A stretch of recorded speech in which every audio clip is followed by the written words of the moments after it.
Last time we talked 6 months ago, that same week there was a Cisco OpenStack distribution, which was kind of exciting. 6 months later, where is that at and what's going on? Actually, what's surprising is that people have taken that and they've taken the Cisco edition and then they install it. They call us up and they, for example, Photo Bucket called us up the other day and said, well, we installed the Cisco edition and we installed it like in 2 hours, no problems, we love it and everything else. But now we have a technical question about something. So I think there's actually people installing it and using it that we are not even aware of. And at the same time, we're using that with a number of our customer deployments. Sure. So it's been quite successful. But, do you have a reasonable number of proof of concept OpenStack type engagements going on there? Yeah, we've been very selective actually, because these are rather large engagements that we have, and OpenStack is also very new. Sure. And so we are doing these things much more as a joint development effort with some of these customers in different areas. So Comcast is one of the areas we've talked about. Other customers are looking for virtualized network services. Yeah. And that's another area where now we're taking a lot of the traditional Cisco networking appliances, your firewall, load balance, sure, WAN acceleration, everything else, putting those as virtual machines and being able to have them, telcos and other large providers, have elastic services that they're using, then OpenStack to be the foundation for. And then in terms of how these engagements come about, there's existing Cisco customers, but is it just a case of leveraging existing hardware, or is this part of the sales channel, as it were, now, where you're actually kind of selling this? This is much more the kind of technology partnership we have with our customers. Yeah.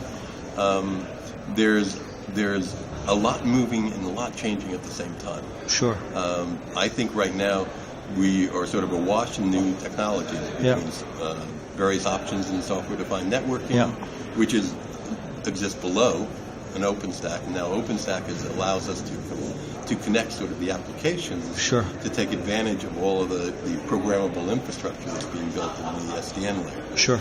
And this is where our customers want to know where we are in this space and how, but more importantly, these quickly turn into large-scale networking problems. Sure. And so they're leveraging the relationship they have with Cisco to work with them on bringing this out.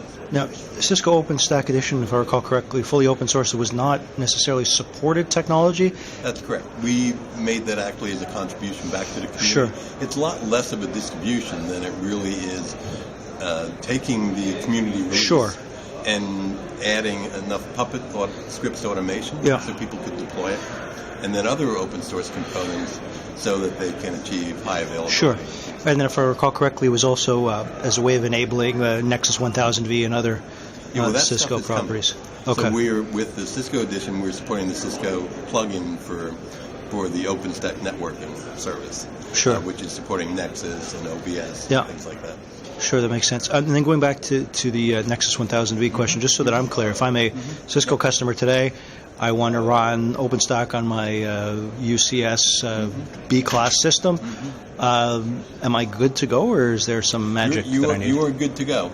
Right now, we are in the process of developing Nexus 1KV for Linux.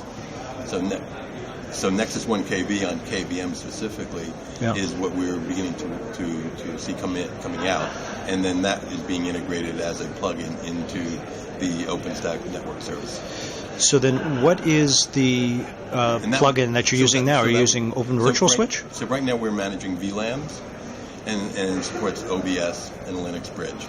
Okay. And so when we bring in Nexus 1KB, we're expanding essentially the number of networks that can be created because we're now moving to VXLAN, which is a tunneling overlay technology.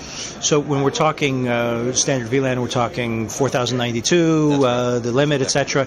In the initial deployments, has that been a barrier, or is that enough? Because I'm just curious. Many of the customers find that's not at all a barrier because they're, for example, what we're doing with Comcast, they're deploying their own applications inside, so they don't have a need for a large number of isolated network segments. Yeah. And VLANs are perfectly fine for their usage model. That's an amazing thing because, so many people love to talk about software-defined networking, which is all fine and nice. VLAN predates that term, as you know far better than I do. And you're telling me, if I understand this correctly, Comcast, which did this wonderful keynote the other day, VLAN is sufficient. VLAN they don't have a need for a large number of overlay networks. Okay. They do have a need for software-defined networking. Okay. And that's where what we're doing with Quantum, for example, is in their security infrastructure, how we are tagging packets and things like that we want to be able to do it with. The larger picture there, I think, is actually software-defined infrastructure. Sure. Which software-defined networking is a component. Got it. And so VLAN, just to harp on that point for the last thing, it's not just about that 4,092 VLAN limit. There is more to the story. We also, for example, there have been overlay technologies for a while, Sure. GRE, Sure. and everything else, and we actually have some deployments which are using GRE. So we can deploy GRE, VXLAN, and other kinds of virtual overlay technologies. Whereas it's ironic that we are calling VLANs as being virtual VLAN, virtual networking, because in fact they are, but we don't think of that as a virtualization technology.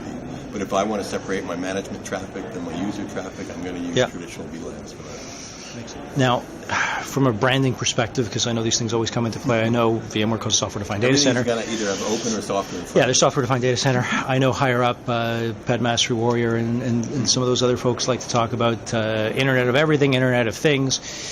Is the Internet of Everything made up of a software-defined infrastructure topology, or how does that fit together? No, I think actually Internet of Everything or Internet of Things is Internet of Everything is in fact Internet of Things when you add people. Yeah. And so that's much more of an expression of the number of things that are now being connected to the internet, and that's I think fueling a need for big data. Yeah. And that we're digitizing our environments in the world, and we're getting this kind of virtuous cycle. I think that Internet of Things, Internet of Everything with people, driving the need for big data and analytics and analysis of this information, which requires a big increase in computing and storage requirements. Yeah. And that then, to accomplish these things. And then when you tie it back to how do you connect all these large number of devices, that software-defined networking starts coming into it, because we need now much more dynamically programmable networking infrastructure to accomplish this. So this is almost a virtuous cycle that's being created. Yeah. Each one of these things is fueling the next in the circle.